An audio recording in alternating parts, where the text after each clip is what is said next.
Shotgun's finally back.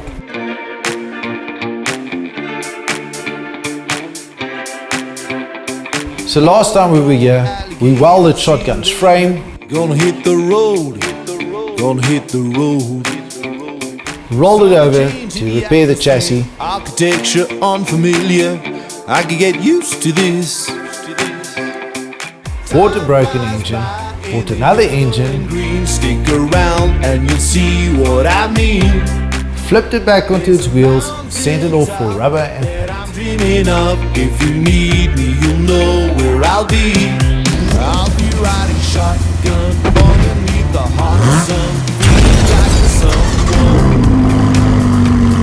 I'll be riding shotgun underneath the hot sun. So I was looking for a color that was quite fun and quite unique, you know, not the normal red, blue or white. So I found a new VW color, which is on the VW T-Cross, called Makena Turquoise.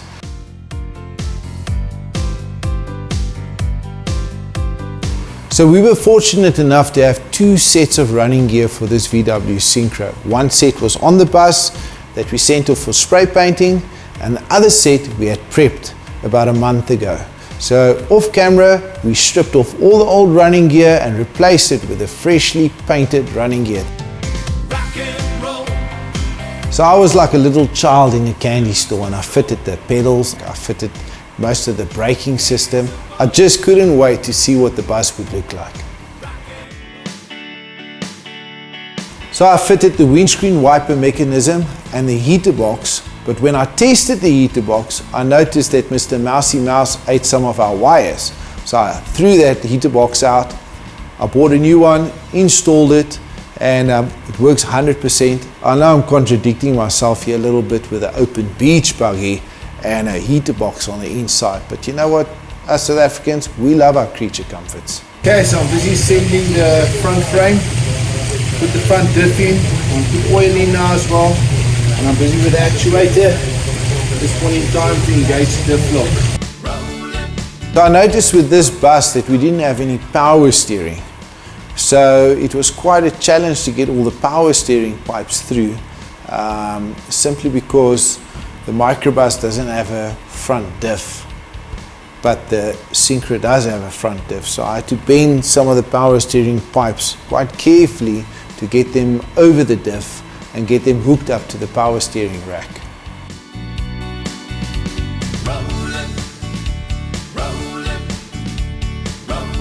Once the engine and gearbox was inside Shotgun, I had two problems.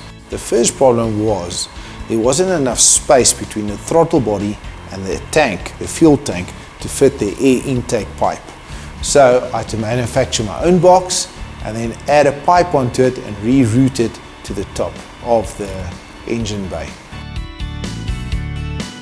And the second problem was I used solid engine mounts, and the guys here in South Africa said that's a big no-no.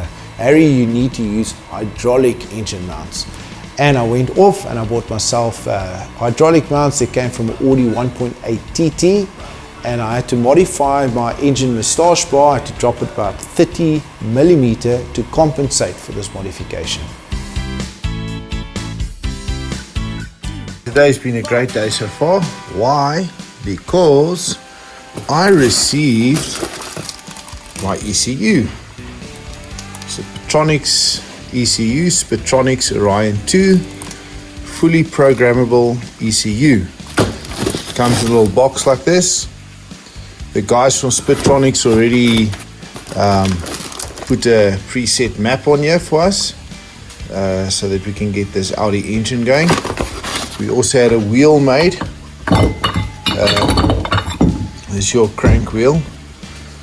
Your pulley that runs on your crank. You can see here's a nice aluminium thing they made on the lathe there for us.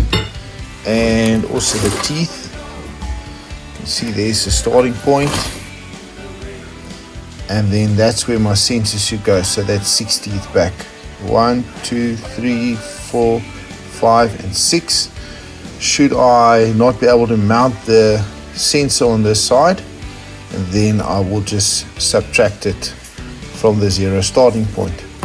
So let's see what we have. We have an ECU in the box. we have the crank pickup sensor. It's also in a box. They also gave me a little bracket here that I can use to mount on the engine somewhere. We will take some photos of this later on.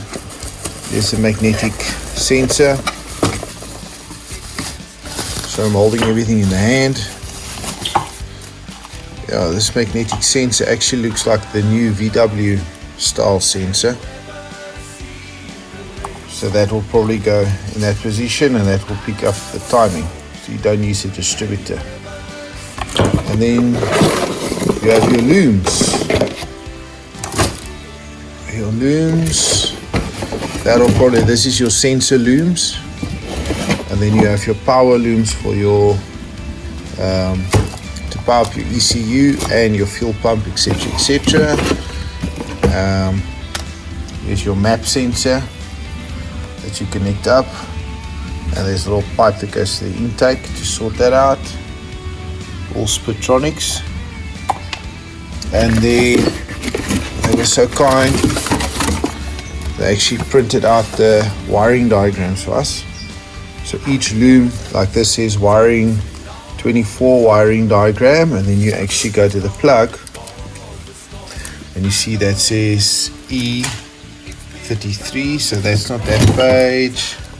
Here's E24, so there's E24, the plug is labeled, and you go back here and use your wiring diagram for that one.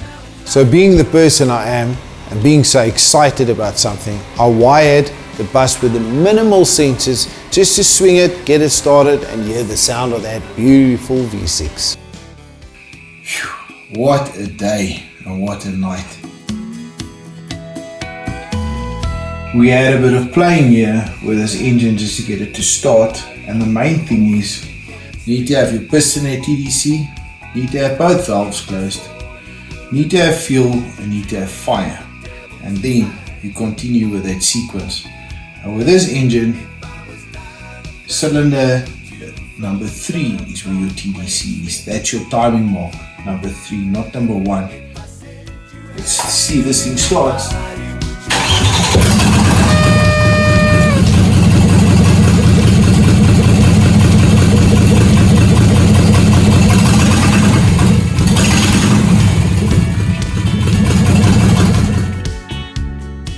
My main thing was here just to get this motor to fire up, and I'm really happy with that.